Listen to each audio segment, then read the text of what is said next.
insofar as the women, I mean, there were just none of them were as articulate enough on this intellectual level. Oh, stop it. You're telling me Joni Mitchell is not articulate enough? It's not that they're not creative geniuses. It's not that they're inarticulate, although go have a deep conversation with Grace Slick or Janice. Please be my guest. Hi there, I'm Andrii Suslenko, and this is The European Edge. And that was Rolling Stone editor and co-founder called Jan Metter, trying to explain why he chose not to interview a single woman or person of color for his new book called Masters. His comments have already led to Metter being dismissed from the board of the Rock and Roll Hall of Fame and puts him squarely in the running to be a candidate for Idiot of the Week. And who does Metter think is articulate enough to make the cut? Well, Mick Jagger for one. Oh, well, I omitted to remember that I had to wake up at 3, so I put my call in for 6, so I didn't sleep too much. Yeah, I get it. Mick was just drunk, he was tired, and he was emotional. He acted like a mess.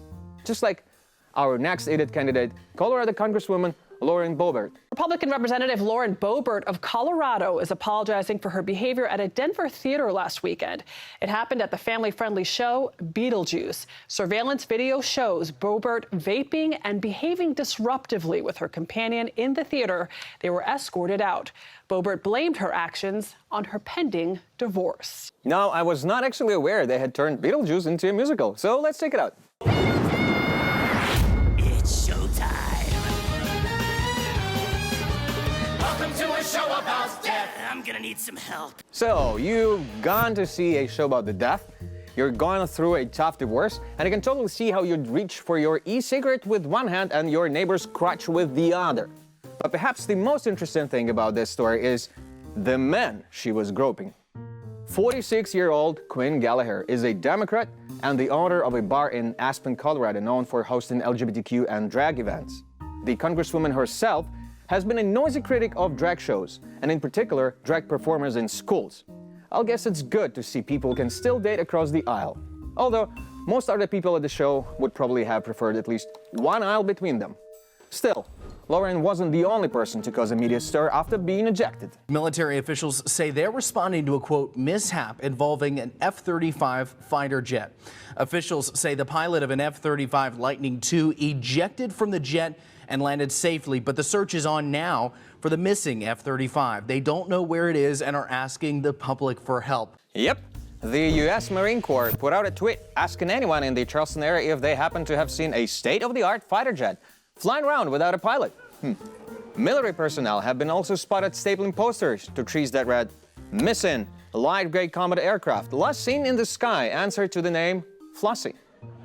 Considering that my phone has a tracker in it, you think they might have come up with a similar technology for a $115 million jet. And if the US has so many F-35s that they can even keep track of, maybe they should consider sending more of them to Ukraine. Now, we turn to the United Kingdom, where the former Prime Minister Liz Truss decided to mark the anniversary of her tanking the British economy by reminding everybody of how she tanked the British economy. If you have forgotten who Liz Truss is, that's because her term as leader of Britain lasted only 44 days. During her term, Liz Truss made one good decision, that is to support Ukraine in its war against Russia. But sadly, all of that followed with the economic, trade union, and social issue policies that very quickly found her running out of the office and publicly compared to a head of lettuce. In her efforts to polish up her reputation, Liz Truss gave a speech to the Institute of Government where she looked back over her disastrous 44-day premiership while continuing to shirk all responsibility for it. It's important to recognise that I wasn't the Chancellor. I wasn't dealing directly with the Bank of England. That was Kwasi Kwarteng. So I probably got less exposure to understanding what exactly was happening. But certainly on the LDIs, there clearly wasn't enough information. So the fact that we were completely blindsided by LDIs, I literally hadn't heard of what an LDI was. An LDI is a liability-driven investment. And I'll be honest, I have no idea what it is either. But then again, me not knowing is not about to crash an entire economy. So for this, Liz, you win a spot on our Idiot of the Week leaderboard. Subscribe to our YouTube channel right here.